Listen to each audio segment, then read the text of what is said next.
오늘 이 새벽 우리에게 들리신 하나님의 말씀은 신약성경 디모데전서 6장 11절로 12절의 말씀입니다. 신약성경 342면 디모데전서 6장 11절로 12절의 말씀입니다. 11절은 제가 읽고 12절 다 같이 합독하겠습니다. 오직 너 하나님의 사람아, 이것들을 피하고 의와 경건과 믿음과 사랑과 인내와 온유를 따르며 믿음의 선한 싸움을 싸우라. 영생을 취하라. 이를 위하여 내가 부르심을 받았고 많은 증인 앞에서 선한 증언을 하였도다. 아멘. 오늘은 나와의 싸움을 치열하게 해야 할 때라는 제목으로 말씀을 증거하겠습니다. 오랜만에 제가 기타를 치는데 손이 아픈 거예요. 왜 아픈가 하고 이렇게 손을 이렇게 쳐다봤는데 이 손 보고 제가 깜짝 놀랐습니다. 왼손 손가락이 끝마다 있었던 굳은 살이 없어졌기 때문입니다. 사진 한 장 보여주십시오. 기타를 잡고 1시간 정도 되면 손에 이런 자국이 나타납니다. 다음 사진 보여주십시오. 그래서 기타를 치려면 반드시 굳은 살이 있어야 칠 수 있습니다. 그래서 초보 때 계속 쳐서 저렇게 굳은 살을 만들어내는 것입니다. 그동안 교회 리모델링 하면서 제가 기타를 한 6개월 동안 방치했다가 저도 모르는 사이에 이 굳은 살이 없어져 버리고 만 것입니다. 굳은 살의 소중함을 그날 깨달았습니다. 매일매일 기타를 쳐서 만들어 놓은 그 굳은 살 때문에 그동안 기타의 그 쇠줄 진동을 견뎌낼 수 있었고 오랫동안 기타를 이렇게 잡아도 아프지 않게끔 견뎌낼 수 있었던 것입니다. 그래서 매일 연습하지 않으면 굳은 살은 없어지고 다시 초보처럼 손이 아파진다는 것을 그날 뼈저리게 느꼈습니다. 우리 신앙도 마찬가지입니다. 코로나 이전에는 매주 교회에 나와서 예배드리며 말씀과 기도와 찬양의 시간을 통해서 영적 굳은 살을 만들어내며 내 삶에 펼쳐진 고난들을 헤쳐나갈 수 있었습니다. 그러나 코로나로 인해서 이제는 나 스스로가 나와의 싸움을 치열하게 하며 영적 굳은 살을 만들어가지 않으면 안 되는 시대가 되었습니다. 교회에서 핸드폰에 교회 모든 예배 영상을 보내드리고 소망의 1분 메시지를 여러분한테 보내주어도 그것을 눌러서 읽고 내가 그것을 바라보는 몫은 내 몫입니다. 더 나아가서 성경 읽기를 하고 기도 시간을 매일 치열하게 가진 것도 내 몫입니다. 이렇게 코로나 시대는 나 스스로가 나와의 싸움을 치열하게 해서 내 안에 영적 굳은 살을 만들어가는 시대가 된 것입니다. 코로나 장기화로 의료 부분은 물론 경제적, 사회적, 또 일자리, 그리고 학교 교육의 여파 등 만만치 않은 인생의 진동이 느껴지는 시대가 되었습니다. 지금 이 영적 굳은 살을 만들어가기 위한 나와의 싸움을 치열하게 하지 않으면 이 영적 굳은 살은 사라지고 세상 속에서 오는 모든 진동을 그 파장을 내가 견뎌낼 수 없는 그런 삶이 되게 되는 것입니다. 슈레시 파드마나반의 돈에 관한 완벽한 사용 설명서라는 책에서 삶의 고난으로 불평하는 여인과 그녀의 어머니와의 대화 한 토막을 이 시간 잠깐 소개하겠습니다. 딸은 자신의 인생이 얼마나 힘든지 엄마한테 그것을 다 늘어놓았습니다. 엄마, 모든 것을 포기하고 싶어. 엄마, 나 너무너무 힘들어. 그러자 엄마가 딸을 주방으로 데려간 뒤 3개의 냄비에 물을 채웠습니다. 첫 번째 냄비에는 당근을 집어넣고요. 2번째 냄비에는 달걀을 넣고 3번째 냄비에는 커피를 넣었습니다. 그리고 각각 그 냄비를 끓였습니다. 시간이 흘러 엄마는 냄비에서 당근과 달걀과 그리고 커피를 꺼내서 그릇에 담은 후에 딸한테 물었습니다. 딸, 이것들이 지금 어떻게 되었니? 딸은 대답합니다. 엄마, 당근은 물렁물렁해졌고 달걀은 단단하게 삶은 달걀이 되었고 커피는 깊은 향을 내고 있어요. 엄마가 말했습니다. 똑같은 뜨거운 물이라는 고난을 지날 때 딱딱했던 당근은 물렁물렁해졌고 달걀은 오히려 단단해졌고 커피는 뜨거운 물 자체를 향기롭게 변화시켰단다. 딸, 고난이 찾아왔을 때 너의 반응은 약해지는 것이니 아니면 단단해지는 것이니 아니면 커피처럼 역경과 더불어서 너 자신만의 아름다운 향기로 변화시는 것이니 저는 이 엄마의 말을 깊이 새겨야 할 때라고 생각이 됩니다.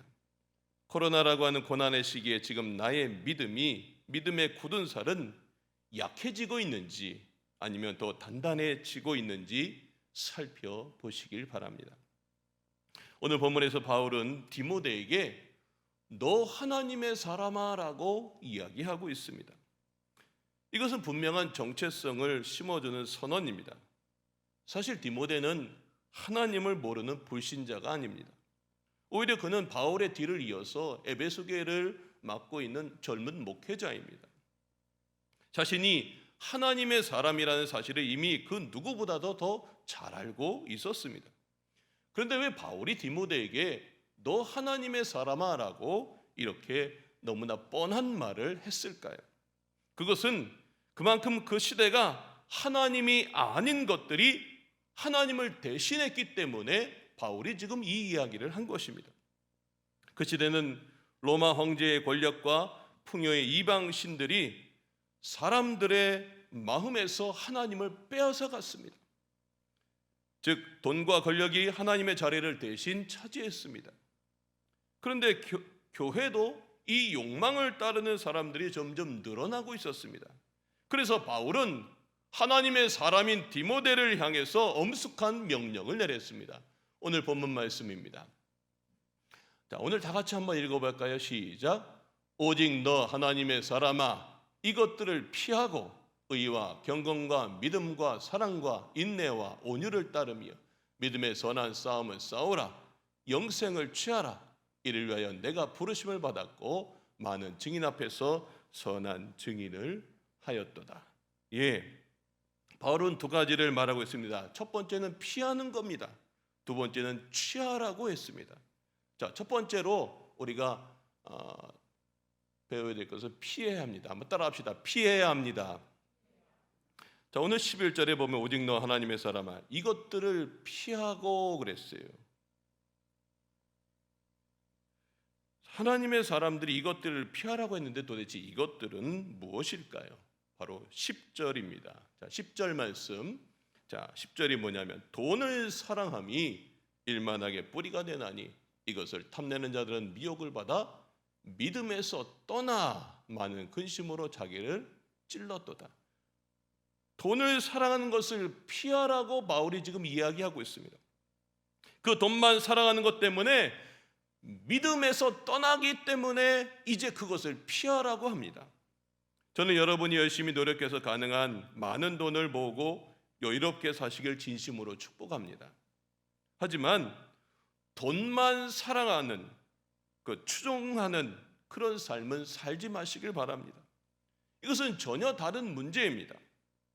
사실 우리는 연약하기에 이 세상 속에서 돈에 이끌리지 않고 살아가는 것이 너무나 어렵습니다. 그러하기에 우리는 하나님의 사람으로서 두 번째 명령에 귀를 기울여야 됩니다. 두 번째는 취해야 합니다. 한번 따라합시다. 취해야 합니다. 네, 뭘 취해야 될까요? 오늘 영생을 취하는 것입니다. 자, 12절 말씀 한번 보겠습니다. 영생을 취하라. 뭘 취하라고요? 영생을 취하라 그랬습니다. 이를 위하여 내가 부르심을 받았고 많은 증인 앞에서 선한 증언을 하였도다. 예, 이 말은 이 세상과 전혀 다른 삶의 방식을 지켜나가는 것입니다. 그래서 이것을 가리켜 바울은 믿음의 선한 싸움이라고 했습니다. 하나님의 사람인 우리는 세상 속에서 이 믿음의 선한 싸움을 해야 됩니다. 돈을 피하고 영생을 취하는, 세상적인 것이 아니라 영생인 것을 내가 취하는 이 믿음의 선한 싸움을 우리는 해야 되는 것입니다. 우리는 이것을 위해서 하나님께 보냄받은 영적 군사들이고요, 그래서 보내신 분의 뜻을 이루고 믿음을 지키기 위해서 자기 욕심과 미혹의 세력과 싸우는 것입니다. 믿음의 선한 싸움은 잠시도 방심해서는 안 됩니다. 나는 믿음이 있으니까 방심하고 있어서는 안 됩니다. 늘 깨어 있어야 합니다. 왜냐하면 우리가 살아가는 동안 모든 순간이 믿음의 결단이 필요하기 때문입니다. 한순간이라도 하나님 안에 거하지 아니하면 우리는 믿음의 결단을 할 수 없고 믿음의 선한 싸움에서 사단 마귀에게 패배하게 됩니다. 그 싸움의 출발점이 어디라고요? 나 자신입니다. 내가 쓰러질 때마다 여러분 자신을 향해서 자기의 이름을 부르며 이렇게 외쳐보시기 바랍니다. 여러분의 이름을 넣어서 너 김상겸 하나님의 사람아, 이렇게 불러보시기 바랍니다. 자, 오늘 이 시간 한번 여러분의 이름을 넣어서 한번 불러볼까요? 시작. 너 김상겸 하나님의 사람아. 한 번 더. 시작. 너 김상겸 하나님의 사람아. 한 번 더요. 너 김상겸 하나님의 사람아. 예, 여러분은 하나님의 사람입니다. 천지를 주관하시는 하나님이 붙드시는 사람입니다. 이것을 믿고 세상 속에서 믿음의 선한 싸움을 할 때 어떤 환경 가운데서도 여러분과 함께 하시는 하나님을 경험하게 되실 것입니다. 말씀의 결론을 맺겠습니다. 믿음의 선한 싸움, 이 나와의 싸움을 치열하게 해야 할 때입니다. 코로나의 고난의 시간을 통해서 더 단단해지는 영적 굳은 살의 소유자가 되시길 주의 이름으로 축원합니다. 그러면 지금의 코로나 시대뿐만이 아니라 코로나 이후에 그 어떤 시간이 오더라도 그 모든 상황을 넉넉히 이기는 인생이 되실 줄로 믿습니다. 여러분은 하나님의 사람입니다. 여러분은 하나님의 사람입니다. 오늘도 그 소망 가운데 나가시는 여러분들 모두가 되시길 주님의 이름으로 축원합니다. 기도하겠습니다. 하나님 아버지, 이 코로나 시대에 우리의 영적인 굳은 살이 약해지지 않도록 하나님 저희들을 붙들어 주시옵소서. 우리의 믿음의 굳은 살을 더욱더 단단하게 만들어가게 하여 주시옵소서. 더욱더 말씀 안에 거하게 하여 주시고 더욱더 기도하며 나아가게 하여 주시옵소서. 하나님, 오늘 우리에게 주어진 모든 상황 속에서 세상의 것들이 얼마나 우리를 유혹합니까? 오늘도 바울이 디모데에게 너 하나님의 사람아라고 이야기하면서 돈을 사랑하는 이 세상을 피하고 영적인 것을 취하라고 말씀해 주었습니다. 오늘 바울이 디모데에게만 말한 것이 아니라 하나님이 오늘도 우리에게 말씀하시는 줄 믿습니다. 이제 저희들이 정말로 세상적인 것을 취하는 것보다 영생을 취하는 하나님의 영적인 이 믿음의 굳은 살을 만들어가는 시기가 되게 해주셔서 우리에게 주어진 이 고난의 시간들을 정말로 능히 이겨나갈 수 있도록 하여 주시고, 무엇보다 우리들이 하나님의 사람임을 날마다 잊지 않고 우리에게 주어진 그 모든 환경들을 능히 이겨내는 하나님의 귀한 사람들 되게 하여 주시옵소서. 오늘 이 하루도 주님 손에 온전히 의탁합니다. 하나님께서 모든 것 역사하여 주시옵소서. 모든 것을 하나님 손에 의탁하며 예수 그리스도의 이름 받들어 기도 올리옵나이다. 아멘.